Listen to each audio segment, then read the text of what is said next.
You stand in the doorway of a burning hall. The smoke is thick, almost sweet wood, wool, and something worse.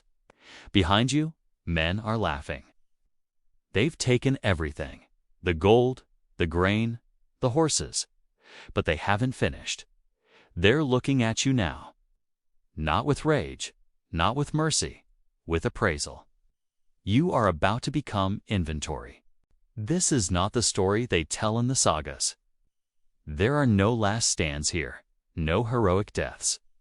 This is what happened after the battle was won, after the songs were sung, after the fire died down and the real work of conquest began. Before we go any further, I want to know, where in the world are you watching this from? It genuinely amazes me that a story this dark, buried this deep in the past, can reach people in every time zone on Earth. If you're curious about history that doesn't flinch, subscribe. It's the best way to keep this channel going. What you're about to hear is not speculation. It's drawn from annals written by monks who saw the ships arrive, from sagas preserved in Iceland's frozen archives, from bones analyzed in modern labs, from mass graves uncovered by accident.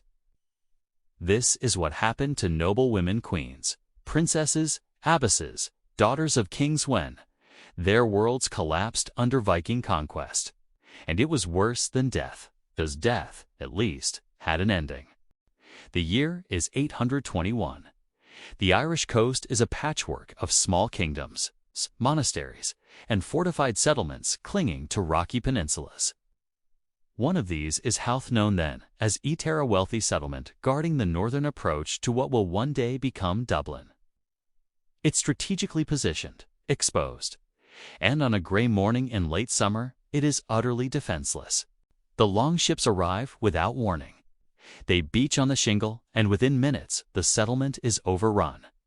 There is no siege, no negotiation, just systematic extraction. The Annals of Ulster, written by monks who recorded every raid with cold precision, contain a single line for this event. Etter was plundered by the heathens, and they carried off a great number of women into captivity. That's it. No names, no ages.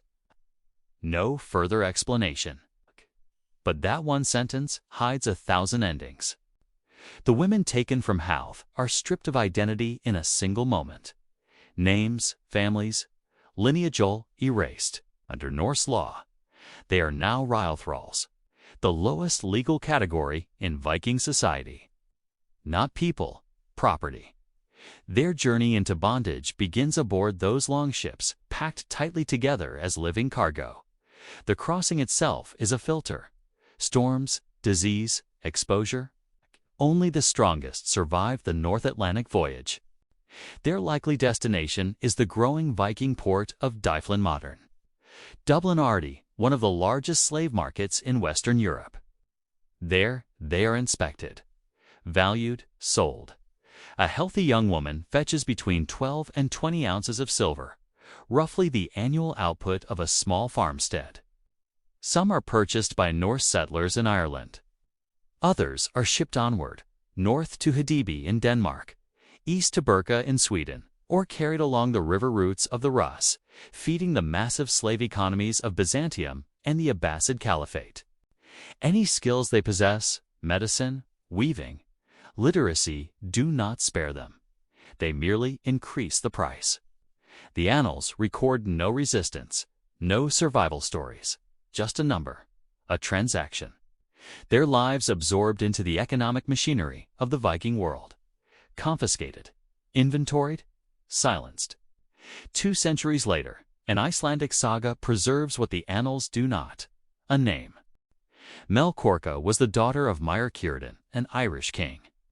Around the year 960, her world ended in a Viking raid.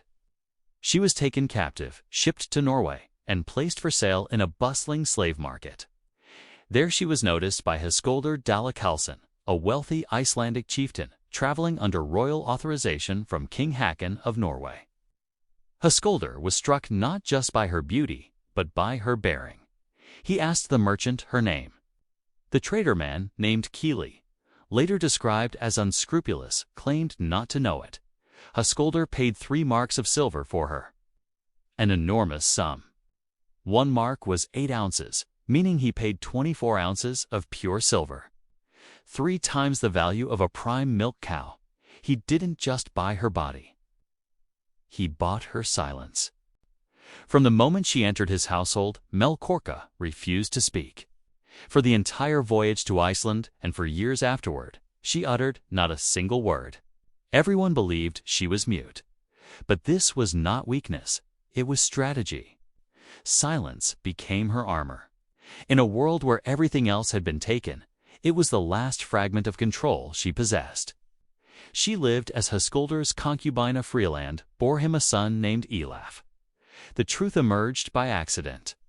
One day, Höskuldur was walking near a stream on his land when he overheard Melkorka speaking softly to their child. She was teaching him her native tongue, Gaelic. The saga records her words. She told the boy that his grandfather was Mair Kjartan, king of the Irish. Confronted, Melkorka revealed her story. Her status in the household improved slightly, but freedom never came. She remained in Iceland a captive princess whose identity surfaced only by chance.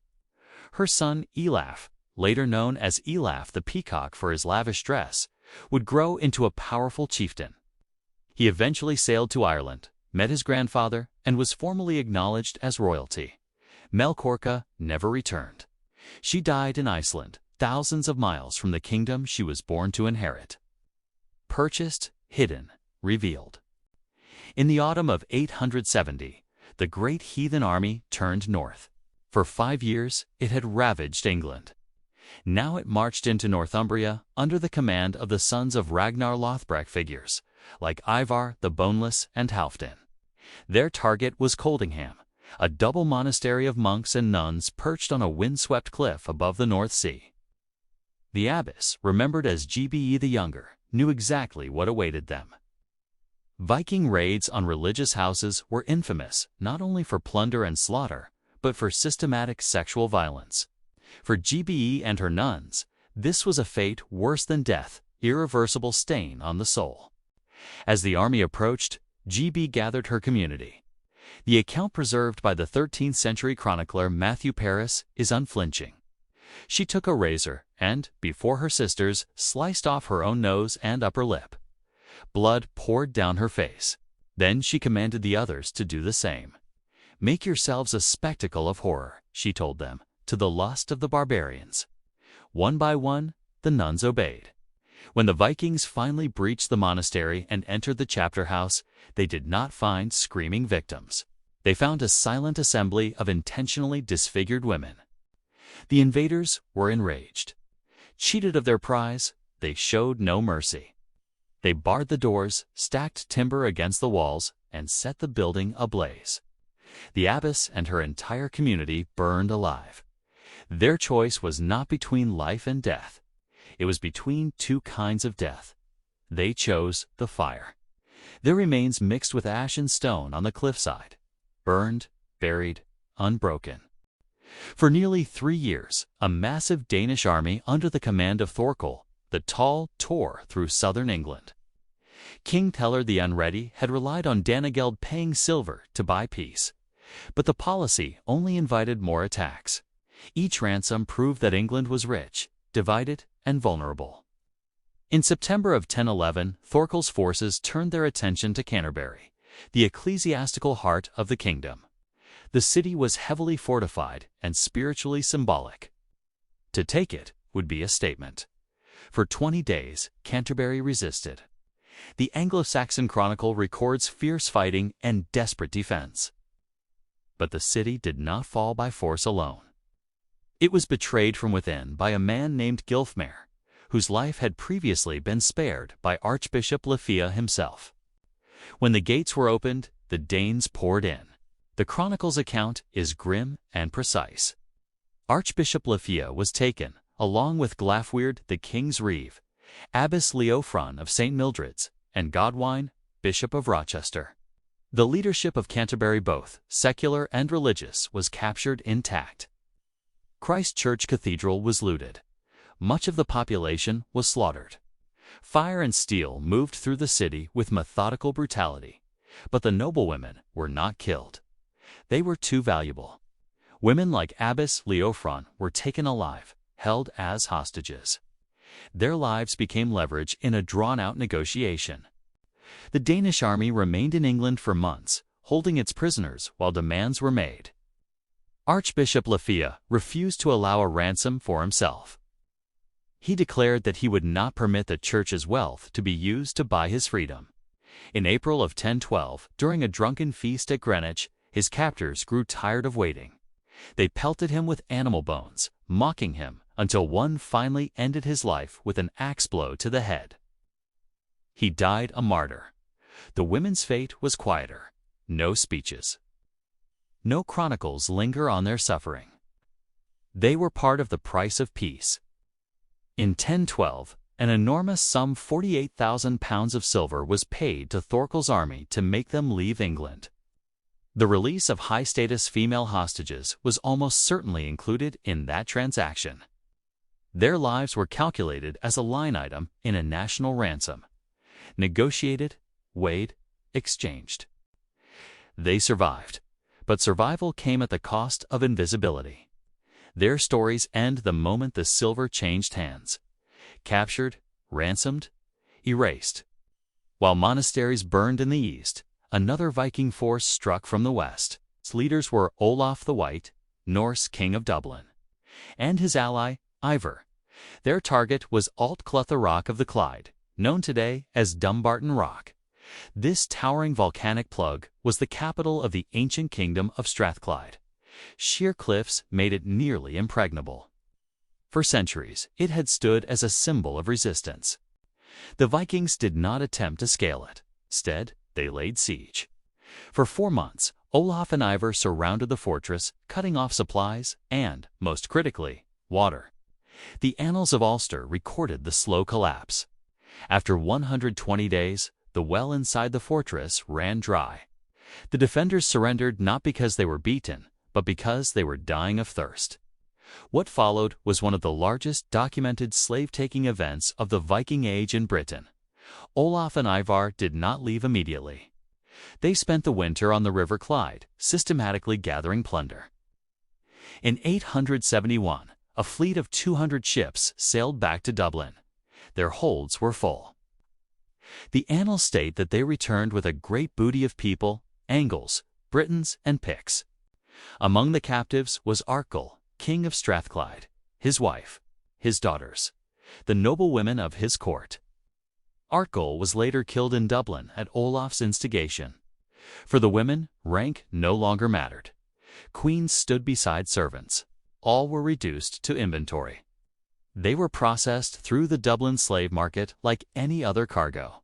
Assessed, priced, sold. This was not collateral damage. This was the objective. Sieged, dehydrated, shipped. The settlement of Iceland is often told as a heroic saga. Brave Norse families fleeing tyranny, crossing an empty ocean to build a new society at the edge of the world. The Land Nomabok, the Book of Settlement, tells a more uncomfortable truth. It records plainly and without apology how that society was populated. It was built with stolen women. Take Ingolfur Arnarsson, one of the most powerful settlers. Before establishing his farm in Iceland, his followers raided Ireland. The Land Nomabok states simply that they returned with captives. One of these women was an Irish noblewoman called Hrothgar.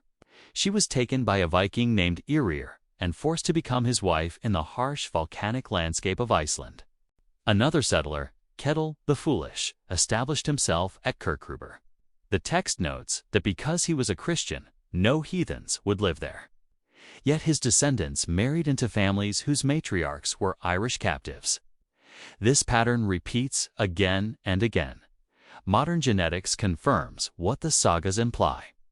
DNA studies show that while most early Icelandic men carried Norse paternal ancestry, up to 63% of the original female settlers had maternal ancestry from Ireland and Scotland.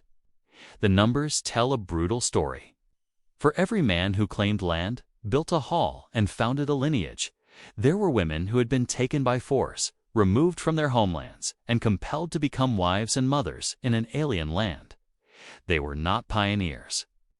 They were the foundation, plundered, transported, replanted. In 1904, archaeologists excavating a burial mound near the Oslofjord uncovered one of the most extraordinary discoveries in Viking archaeology, the Osberg ship. Perfectly preserved in blue clay, the 21-meter oak vessel was breathtaking. Its prow was carved into a coiled serpent, its lines elegant and deliberate.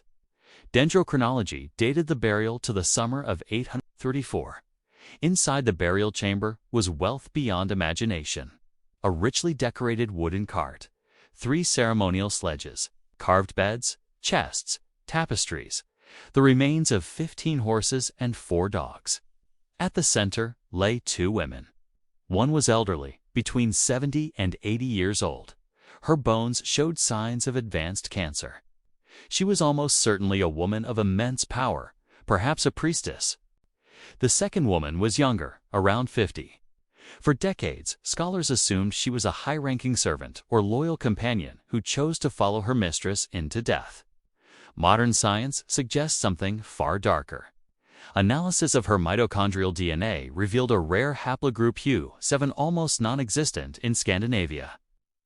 It is most commonly found around the Black Sea and parts of Iran. Isotope analysis of her bones showed that her diet changed dramatically late in life, shifting to the high-protein food associated with the Norwegian elite. She had not always lived there. The most likely explanation is chilling. She was probably a foreign noblewoman taken in a raid far from Scandinavia and brought north as a captive. In Norway, her life may have been materially comfortable. But she was still property. When her mistress died, her life ended too. Whether she went willingly or not, she was sacrificed to serve in death as she had in life. The splendor of the burial was not for her. It was a reflection of ownership. Bound, buried, forgotten. The stories don't end with grand burials or famous sieges. In fact, most of them never reached parchment at all. But when we turn back to the written sources, the Annals of Ulster, the Anglo-Saxon Chronicle, the Frankish records, the Icelandic sagas, we see a pattern that repeats relentlessly. Again and again, the chronicles record Viking men being killed in battle. But far more often, they record something else entirely. Captured women. For every Viking crew wiped out on a foreign shore, dozens of ships returned home intact. And their holds were not just filled with silver, weapons, or livestock. They were filled with people. Women were the invisible currency of the Viking Age. They were the spoils that did not need to be minted. The wealth that could be traded, exchanged, bred, and absorbed. Their value was carefully calculated in ounces of silver. But their loss, the loss of family, identity, homeland, was absolute. Their names were rarely written down. History remembers kings because kings signed treaties. It remembers warriors because warriors changed borders. But these women existed in the spaces between lines. They appear briefly in ledgers, in offhand remarks, in genetic data centuries later. Then they vanish. A phrase like "they carried off a great number of women" hides 1,000 individual endings. It hides the silence of the longship hold, the terror of the market block, the moment when a name was no longer spoken aloud. It hides the slow realization that return was impossible, not because the sea was too wide, but because the world had decided they no longer belonged to it. Some, like Melkorka, found small ways to resist. Silence, language, memory passed to a child. Some, like the Abbess of Coldingham, chose defiance so absolute it destroyed the body to save the soul. Others survived long enough to become mothers of new dynasties in lands they never chose. Their bloodlines lived on, even as their stories did not. The Viking Age is often remembered for exploration, craftsmanship, and courage, and all of that is true. But it was also an age built on extraction of land, of wealth, and of human beings. These women were not accidents of war. They were its infrastructure. They were seized deliberately because they mattered. Because they could be traded. Because they could anchor settlements. Because they could produce heirs. Because they could be erased and reused in a new identity that served someone else's future. And that is the final cruelty. Not just that they were taken, but that their suffering was so complete, so normalized, that it barely registered as remarkable to those who recorded history at the time. No epics were written for them. No monuments raised. No sagas titled in their names. Yet without them, the Viking world as we know it could not have existed. Their bodies crossed oceans. Their lives stitched together rival kingdoms. Their descendants reshaped entire nations. They were the cost that victory never shows.